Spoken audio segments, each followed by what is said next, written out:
WLFE DB Radio. Are you ready? Live from the Metal Mayhem Studios in Rochester, New York. We are gold. We are gold. And heard around the world by metalheads just like you. This is Metal Mayhem ROC. Heavy metal music. Your weekly dose of metal music, interviews, album reviews, news, and more. Want to be part of the show? Send us a message through our website, metalmayhemroc.com, or hit us up on Facebook and Twitter. Search Metal Mayhem ROC. It's getting nice and heavy. And now, welcome tonight's host, John the Vernomatic Verno. Good evening, everybody, and welcome to November. Wow, things are just scooting along real quick in the second half of 2021. As always, Thursday nights, brand new content drops. Visit the metalmayhemroc.com website. There you can pick up live streaming links to Spotify, Apple Podcast, download some past shows in the archive drop-down box, subscribe to the podcast. Simply just put your email in the little box. We'll send you updates on merch giveaways, promos, anytime we have new shows, and we will give you notification about the live Monday night radio show that I host on thatmetalstation.com. It's a 3-hour show. I play metal from the last 50 years, new stuff. I play some interviews from this show. There's a chat room there. You can talk with other bangers around the world. It's pretty cool. Tonight's show, we have a couple interviews. The first one is with Sean Peck of the Three Tremors. Now, if you're not familiar with the Three Tremors, it's Sean Peck of Cage and Death Dealer and like 3 or 4 other projects. Tim Ripper Owens of the new KK's Priest outfit and formerly the replacement for Rob Halford in Judas Priest. And Harry Conklin from Jag Panzer, old metal band from the 80s. Well, these guys have just released their second full-length album under the name of the band, the Three Tremors. New album comes out tomorrow. It's called Guardians of the Void. And actually, last night, November 3rd, they started a U.S. tour, and dates are up at threetremors.com. They're touring around the country, playing music from their first 2 albums, and then music from all their singers' careers. So we're going to talk with Sean in just a minute. The second half of tonight's show, I do an interview with a listener of the show, Charlie Avino. He's an old-time rocker. He happened to go on YouTube and saw the interview clip that I did with Marty Duda, the guy that booked Ozzy Osbourne for that famous after-hours performance in Rochester 40 years ago. Well, Charlie was there that night at the taping as a young 20-something-year-old musician. He saw the clip I did with Marty, really loved it, got in touch with me, so I did an interview with him, and he gives us his account of the night, how he met Ozzy and Sharon and was talking with Tommy Aldridge and Randy Rhoads, and just another view of that night, that historic night right here in Rochester that the whole world has seen many times over on that Ozzy After Hours. Let's see. Also, we're inviting people to go to the podchaser.com website. Just go into the search engine box, punch in Metal Mayhem ROC, will pop right up, and do us a favor, leave a review, rate the show. That kind of stuff helps with the Google Analytics, and it helps get this show exposed to as many people as we can. Hey, I don't make the rules. I'm just playing by the rules. So if you can, podchaser.com. So that's tonight's show. As always, thank you for your support. Get over to the website, check out some of this past stuff, and again, help us with the Podchaser review. I'm the Vernomatic. This is Metal Mayhem ROC. Hey! Listen up. Now get that popcorn ready and grab a seat. Do it! As the Vernomatic presents this week's feature interview, exclusively here on Metal Mayhem ROC. Our guest today, you'll know him from Cage, Death Dealer, and his latest outfit, Three Tremors. Let's welcome back to Metal Mayhem ROC, metal visionary, Sean Peck. Man, metal visionary. That has a nice ring to it. I dig that. Thank you. Yeah, you know, of course, use it any time. Congratulations. Tomorrow, the new Three Tremors release drops, Guardians of the Void. It's the second full length. Tell us a little bit about the project. Well, first of all, I just went on to the metalstation.com. That's cool. I just logged that in my favorites. So I'm going to check that out. That looks really cool. The album drops, I don't know if we're live or whatever, but the album drops November 5th, actually. But we have a single out already. The pre-orders are at THREE-TREMORS.com. They're going like crazy. The response has been fantastic. We have, we kind of run our own label with this and the other stuff that I put out in some friends bands called Steel Cartel. You can go to steelcartel.com and YouTube /Steel Cartel. And we're well known for having incredible pre-order packages. We've got socks, we got Three Tremors socks, we got all kinds of stuff. So the reaction's been fantastic, man. We only put out one song, and we've got a couple other videos coming out before the tour hits. So looking forward to people, actually hearing the record. The album is never going to hit Spotify. You will never be able to hear this album for free, like every other record in the world. We released 3 songs, 3 videos. That gives you enough idea whether you're going to want to, buy the record or not. But, CD sales are up, vinyl sales are up, CD players and record players sales are up. And, luckily in the heavy metal genre, people like to have the physical product. And, our physical product is second to none. It is incredible looking. The artwork is insane.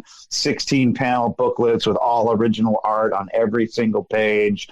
The vinyls are, incredible. So even if you're not buying one of our crazy bundle packages and you're just picking up the CD on Amazon, it's worth the $15 to support the band. I'm taking a stand against Spotify and all these streaming platforms. Like Friday rolls around and every single album in the world is just free for everybody to consume. And, we like it that our fans and metalheads value the music. The music has value, and we get supported greatly by the people that dig it. And, more people need to take a stand like this. It's not, we work super hard and spend lots of money on promotion and advertising and artwork and recording.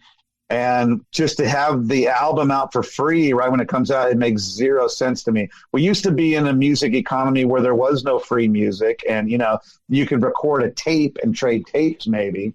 But now we just don't, I've toured the Spotify headquarters. We got a private tour back in the day with Death Dealer, and it's disgusting, man. They're just, no one there does a damn thing. They're all sitting at their computers doing nothing. They have a huge multi-million-dollar gaming center where their employees can, play video games if they're too stressed. They've got this kitchen where it's like everything is free. You can just eat and drink to your heart's content. And I was there with Ross the Boss, and he was just fuming that he was going to pop a vein, how sick to his stomach he was. And, and, a lot of people are giving us props for having this stand. Last time you were on the show was about a year ago when the Conquered Lands was released. And you mentioned in that interview that there was a side thought of maybe starting a heavy metal, quote, Spotify, something where it would just be metal bands and it would be a little better compensation for the bands. Is that something you followed up on, or was it just a... No, I mean, I'm too much of a small fry to make anything like that happen. I don't think it's real. I mean, after talking to people in the industry, it's not possible because of all the contracts that are already in existence. But, if all the big metal labels got together and made their own thing, I mean, that would be a great way to go, but it's never going to happen. It's just another Sean Peck pipe dream. Well, it sounded like a good idea. Yeah. Let's talk about the Guardians of the Void. Quick question. Was this a planned post-Death Dealer release? The first one was 2019, the first Three Tremors. How did this one come about? Well, we always, knew we were going to make a new record. It was going to come out in 2022, but because we got this window of opportunity to do a U.S. tour, we put it out earlier. the KK's Priest thing gave us an opportunity to a little window to make some shows happen in North America. So we jumped on it, pushed up the release, and there's always going to be another record for sure, and then because of the KK's Priest thing, our drummer from Cage and the Three Tremors is also in KK's Priest with Ripper. Mm-hmm. So performing is really the number one payoff. That's for a musician. That is the big pot of gold at the end of the rainbow. That's the funnest part. Second funnest part is, talking to people like you about it that are really interested in it.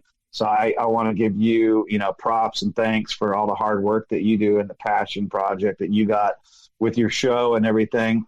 And then, creating the songs and seeing other people enjoy what you've created. I always say, artists, they paint a painting, it sits in a gallery. Some people stare at it and they go, that's amazing. But music, with social media, you get people hitting you up and commenting. I mean, you get a lot of reaction from music, which is really gratifying to the person creating the song. You get people saying this fucking thing kicks ass, or you get reviews that say that it's good or what they like or didn't like about it, and it's very gratifying from an artist standpoint, because there's not a lot of art genres where you get that kind of feedback. So it's kind of a cool thing.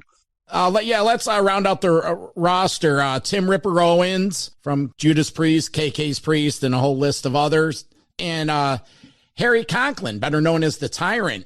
Harry goes old school. I remember back in the 80s with that Jag Panzer stuff. I was digging that back in 81, 82. Underground legends. Yeah. But the tour starts 11/3 in Connecticut. And you were talking about, creating. You're a creative person. Well, unfortunately, the last year or two, you haven't been able to get out there and play.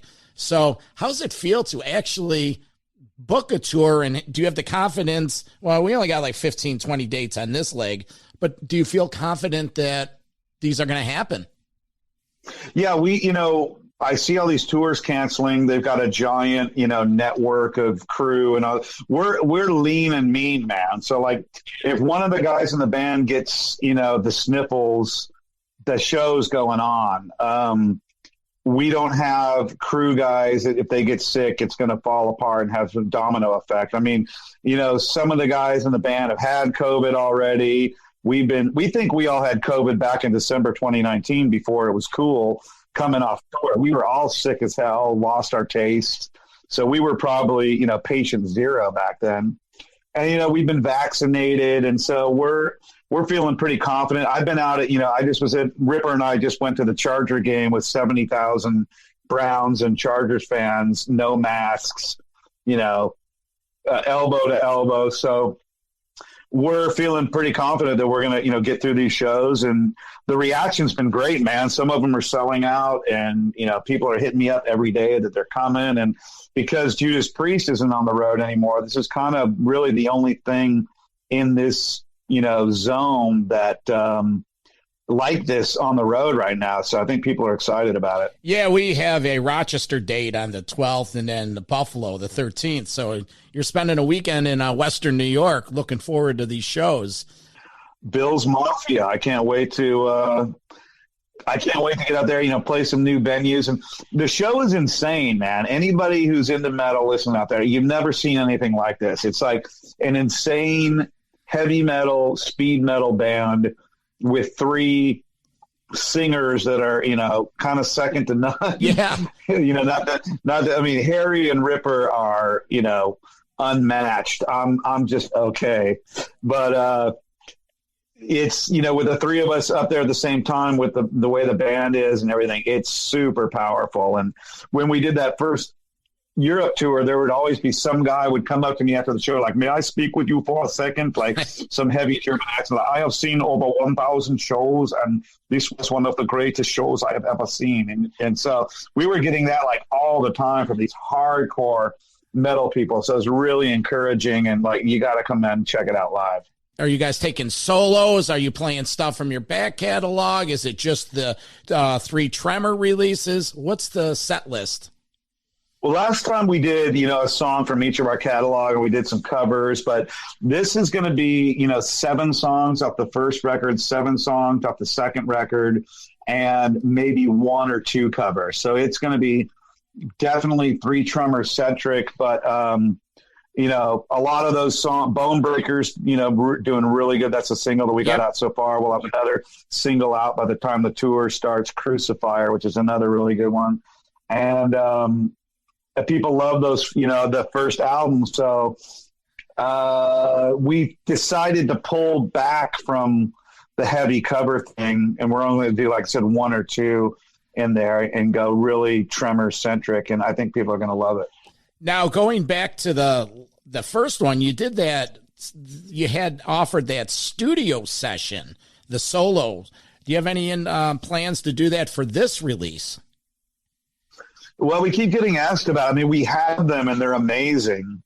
It's just a matter of, Dave Garcia, the guitar player and engineer who did this. The album sounds killer, man. The production on this album is like, he hit a home run on this thing. The drums sound like a helicopter flying over your house. It's insane. It's, he's got to mix and master 36 songs. Yeah. So it's a lot. So he's not too excited about tackling that. So we'll give him a little break for a while. He's got to finish this new Cage record, and then maybe I can hit him up to do that towards the end of next year. But right now he's telling me to go jump in a lake. If I said, hey, dude, we got to mix those 36 tracks. Yeah, I didn't exactly set that up correctly for the people listening. On the last release, the first one, the band did something unique where the solo version, where each singer did the entire album, the whole lineup alone. So you had 3 versions, actually probably 4 versions. The studio with all of them doing it, and then each singer did the entire album, just them singing. So that's, I guess, that would be a problem for the mixer. He has to, remix all that in. But people loved it though, and there's some incredible solo versions. I mean, we really should get them out there because they're just some amazing versions of the song. So, maybe one day, but it's not imminently in the plans. We're talking with Sean Peck, the Hell Destroyer, one of 3 guys from the Three Tremors, along with Tim Ripper Owens and Harry the Tyrant Conklin. New album drops tomorrow on Steel Cartel Records. What's the cap on these rooms you're doing? Is it a 500 to 1,500, a variety? No, these are smaller, 200 to 400 seaters. So we're still growing the band, but it's been growing. Like I said, the pre-orders are bigger than the last release. The ticket sales are much better than the last tour. So, it just keeps, it's a slow build, but it's fun that way. I enjoy rooms like that. I enjoy a packed small room with 100 people in it. It's, the enthusiasm is just fantastic. My top 10 most memorable shows, I wouldn't even put Vakken in the top 20 as far as how I enjoyed myself and the crowd reaction. So just because you're, musicians out there, everyone wants to play the big festivals, but they're not always that gratifying as, a nice packed mid-sized room to me anyways. Yeah. And as a fan, I'm not going to any of these big festivals because when you see the bands, you got 20 bands, but with the sets they're playing, there is no room for no wiggle room in it. So I'm getting excited about going to this.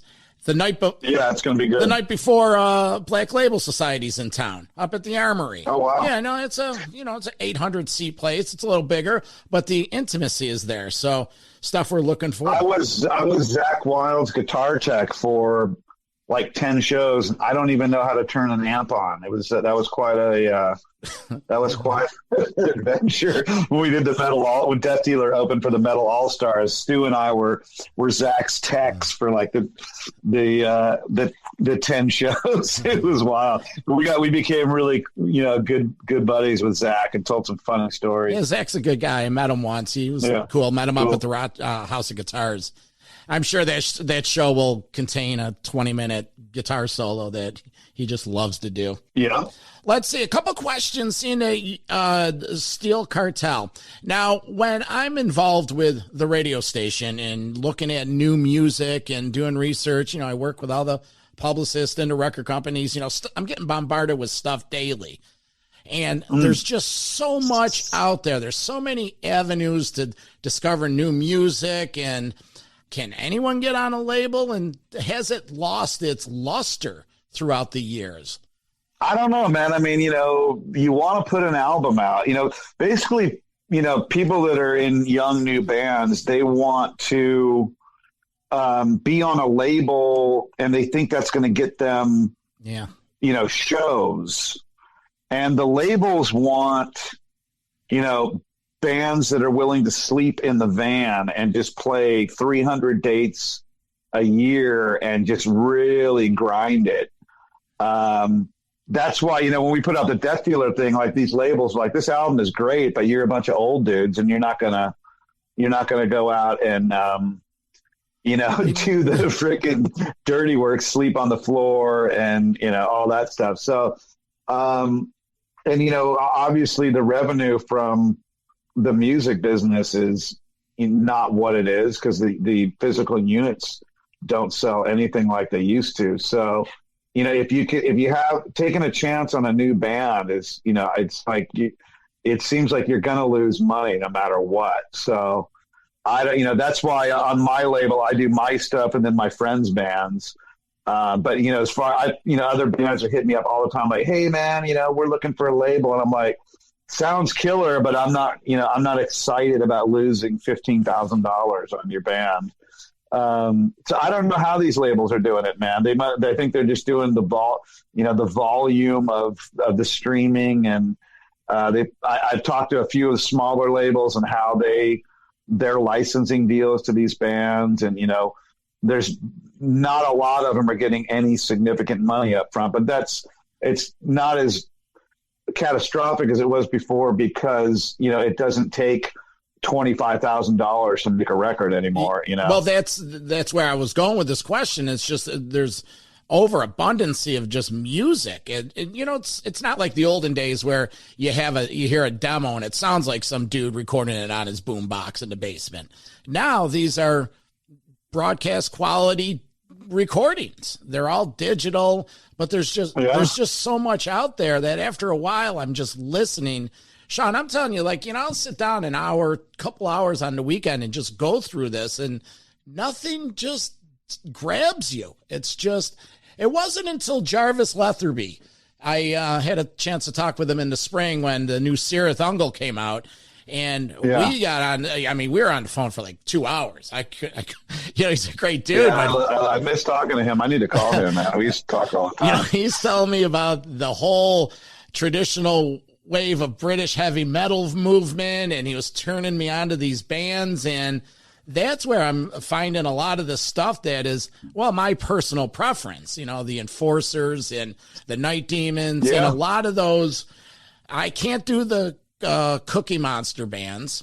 I tried, and so it's a nice little pocket, bands like the outfits you do. That's great stuff. The musicians kill it. The vocals are there. You could go there and it's almost old school. So what album I really liked last year was the James Durbin record he put out. Yeah, I got into that. That was good stuff. And then now we got KK's Priest. That's just a solid heavy metal record. So you'll find little hidden gems, man. But I'm like you. I'm looking for a song that I hear it and I want to play it 10 times in a row.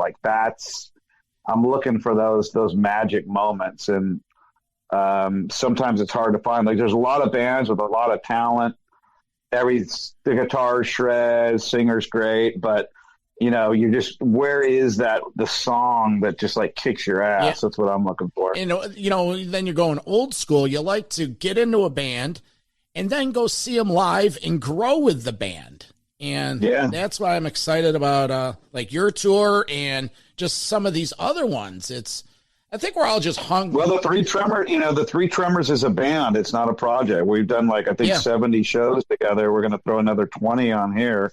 So, we put that out right away. Like before the record was out, we were touring in Europe. So we're like, this isn't, a Frontiers Records all-star project. It's never, you can emotionally and monetarily invest in this band, and you can put that patch on your jacket, and you can wear that patch jacket to the show because we're coming to see you. And and it's a cool thing. It's different. It's got 3 singers. It doesn't have 1 singer, and really great songs. So is the Cage guys touring? Is it the touring band? Yeah, we just did some 2 Ripper solo shows out here with Cage as the band, which was pretty cool. I went up and sang a couple tracks with them, but it was Ripper solo shows. So we're a big heavy metal street gang, man. Not only are we in the band together, but we're all friends. We talk on the phone. Like I'll call Ripper and we won't even talk about music, sometimes. Yeah. So it's I'm in it for the fun of it. And the enjoyment, so I want to be with people that I enjoy being around. And the 7 of us really bonded. It's we have a blast on the road. Performing's fun, but all the other shit, even when shit goes haywire, it's fun. We've had the bands break down. We broke down 100 miles outside of Pittsburgh.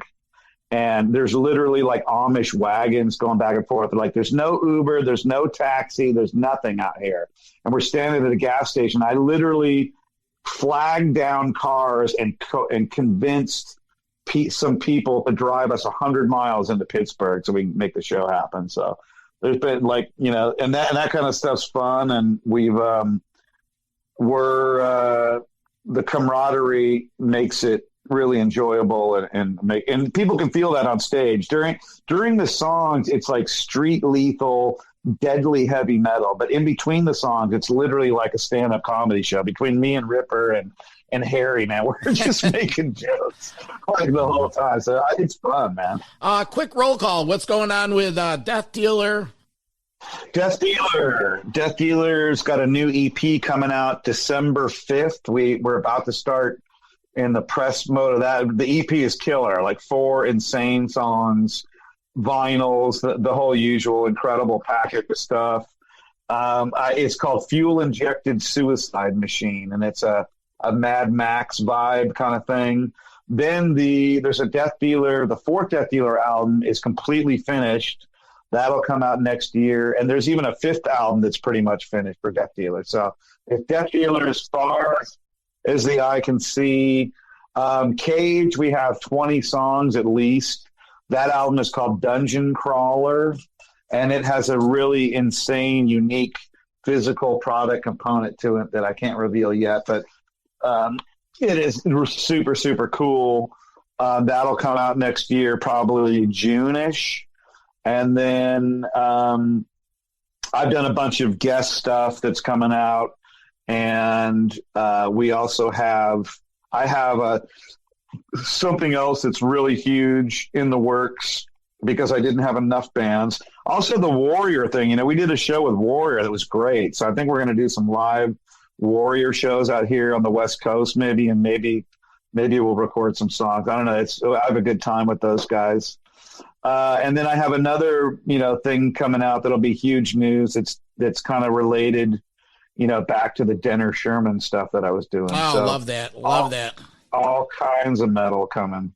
You got it together, Sean. It's, like I said, the metal visionary. I love it. So come check us out on thatmetalstation.com. We have jocks from around the world. It's 24 hours of metal. I got it up right now, man. This looks cool. Yeah, it is cool. We all do it, labor of love, but, we take it seriously. And it's cool because, you get people in this chat room, they're all over the place. You got guys talking to each other. One's in Philly, one's in Cincy, one guy's in the Bronx, and the metal community is where it's at. And, we love the old stuff, but my job here is to bring in the new stuff as well. So cool, man. Well, you do a great job, and thanks for having me. Congratulations. Tomorrow, the new Three Tremors release drops, Guardians of the Void. It's the second full length. Go to steelcartel.com or the3tremors.com and definitely check out the YouTube page. If you like blistering heavy metal and funny jokes, youtube.com/Steel Cartel. And pick it up on Amazon or wherever you got to get it. Support the physical product. This will not be on Spotify, just to repeat. And it was a great time, man. Always great to talk to you. All right, I'll see you on the 13th when you're up here in Rochester. All right, buddy. Talk to you later. All right, take care. Attention metalheads. We all want to return to concert venues soon. Introducing Metal Mayhem ROC Metal Forever Freedom X Sanitizer. This sanitizer product is water and foam based, manufactured with proprietary HYIQ solution. That's right, no alcohol, but more effective. Manufactured following FDA sanitizer monograph guidelines. It applies smooth without irritating the skin. Safe for all ages. Keep your friends and family safe with Metal Mayhem ROC's own sanitizer. Visit metalmayhemroc.com or metalforever.com to order your bottles now. Use promo code METAL at the Freedom X checkout store for a show discount. Now, back to Metal Mayhem ROC.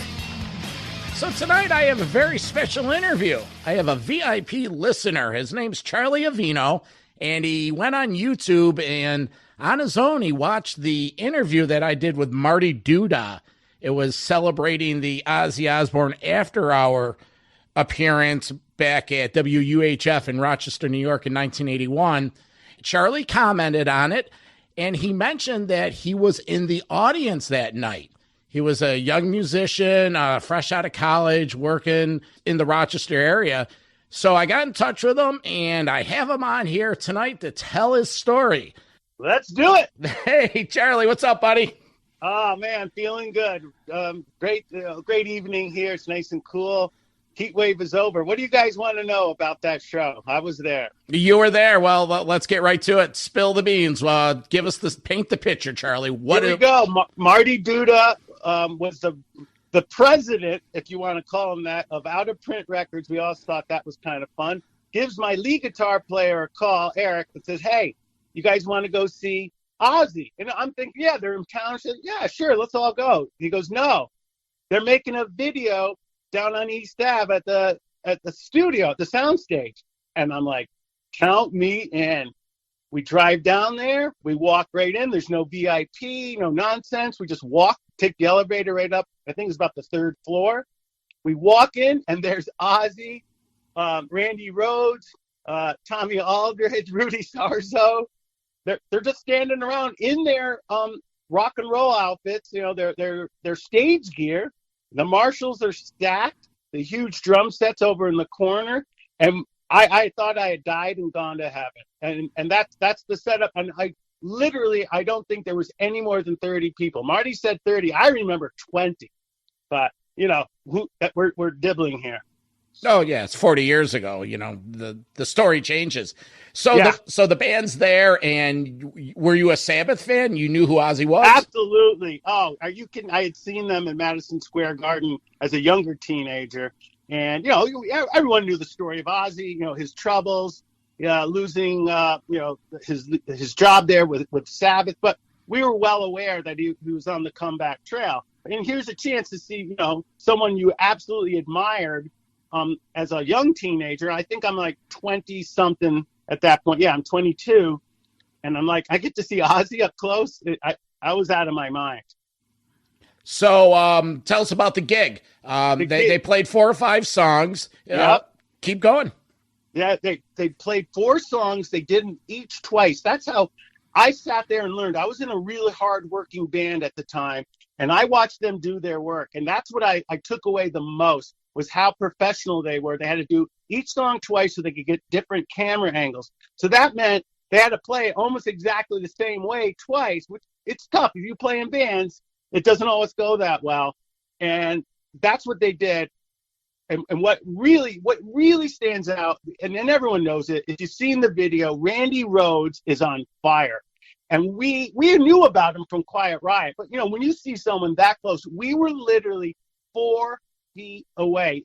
anyone could have reached out and touched anyone on that stage except maybe, Tommy Aldridge back there on drums. The Marshalls were stacked, and Randy Rhoads was on fire. And the guy is so shy. They'd end a song, then he'd look down at his feet a little bit and twiddle with his guitar, right? And then in between each song, they would take a break. And I remember this clearly. Sharon was there. They weren't married yet. And Ozzy and Sharon are sipping tea. Now, they were coffee cups, but, could have been anything in there, but it certainly didn't seem like it was alcohol or anything crazy. And everyone else was just hanging out drinking soft drinks. And that's what really I got to see professionals act professional. It was time to do their job. They would just walk around, be quiet. Tommy Aldridge could not have been nicer. Took me back by his drum set. We taught drums. I'm a drummer. He showed me how he cleaned his cymbals so beautifully. It was a lifetime, dream, a dream thing that happened to you. Any autographs, any pictures, any memorabilia? I didn't think of it, and I didn't think it would be appropriate because we were invited as special guests, and you didn't want to act like the fan. Those guys literally treated us like fellow musicians. Rose is painfully shy, but I know my guitar player had a few words with him, just very few. They talked about, his Les Paul or something. My buddy had a Les Paul. Just real musician small talk, and that's what I have taken away all the time, because I was able to be backstage for a bunch of shows throughout my career, is how professional almost all bands are. And I've seen a few bands be completely unprofessional, especially near the end of a show. Maybe they're doing too many shots or something, and you go, I don't want to be like that. But those guys were professional. That's what I took away from it. Did you speak with Ozzy? No. I thought Ozzy had a tiny entourage around him. I'm pretty sure Marty talked with Marty Duda, but I gave Sharon was dominating him at that point. You could tell. We really didn't know who she was at the time, and then then they became famous again. That was the woman. She was literally guarding the guy. She was never more than a step or two away from him, except when he sang. So no one really got to talk with Ozzy. So you knew Marty from college. Give a brief history. We met my freshman year. He was running the radio station, or had a lot to do with it. And he got me to play drums for charity for 24 hours at a time in the student union. And I did it. They gave me like a 5-minute break, every hour. And I played drums for 24 hours to raise money. And my roommate was the freshman heavyweight wrestler. Brockport's very famous for wrestling. He stood on his head for 24 hours. The guy was a incredible, crazy man athlete. So we had so much fun, and I remember just sleeping for like a day afterwards.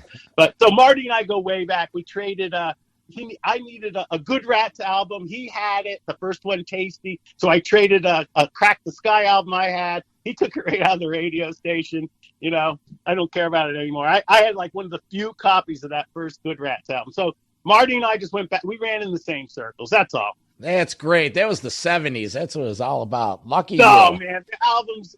I went into that studio and said, hey, you guys got Tasty by the Good Rats together? And Marty goes, yeah. Because what do you got? And I said, what do you want? And I had to go buy that record. I was able to find it at the Record Grove, or whatever it was called, in Brockport, and we swapped. So, I blew all my friends away down in Rockland County. I had an actual album of, because Warner Brothers dropped them. That's the way it worked back then, but still owned the rights. Yeah. All right. Well, hey, Charlie Avino, thanks for taking a walk down heavy metal memory lane. We appreciate the input. It was just a great time. And I just wanted to say one last thing here. You guys would not believe the volume in that small sound stage. Those Marshalls were on. They were double stacked, and your hair went back on the back of your neck. Your hair stood. It stood. And it was just absolute experience of a lifetime. Randy Rhoads is the master. And I hate to tell you guys this, but I got to see him 4 feet away. That's impressive. But that's funny. That's ironic that you mentioned that it was so loud, because in some of these comments, and listeners, you could, if you haven't yet, go to YouTube and look under the Metal Mayhem ROC channel and you'll see the interview. But some listeners have commented that were there that, what is it? The cameras. Yes. The tubes in the camera wobbled. That's loud. It was, but if you play in rock bands back in the 70s, the 80s, you ate it up. We used to have an expression: if it's too loud, you're too old. Yeah. So, all right, Charlie. Well, we'll let you get back to your Saturday night. All right. We'll talk to you soon. Take care, buddy. Fantastic. Thank you, everyone. See you later. Bye. Bye. That's Charlie Avino, big time listener, sharing his Randy Rhoads experience. So that's tonight's show. Remember the Three Tremors. They're playing Rochester, the Montage, on the weekend of the 14th and 15th. They're in Rochester, Syracuse, and Buffalo, spending the weekend in Western New York. The new album comes out again tomorrow. Just to remind you to go to podchaser.com. Please do us a favor, review, rate the show. That kind of stuff helps. Monday nights, the Metal Mayhem ROC live radio show. We appreciate the continued support. I'm the Vernomatic Metal Mayhem ROC. We'll see you next week. Metal for life. Thanks for listening to Metal Mayhem ROC. Check out our websites at metalmayhemroc.com and metalforever.com for information on upcoming concerts, podcasts, archives, and all sorts of info. Please like, follow, and share with everyone, even your non-metal friends. Catch us next time on WLFE DB Radio.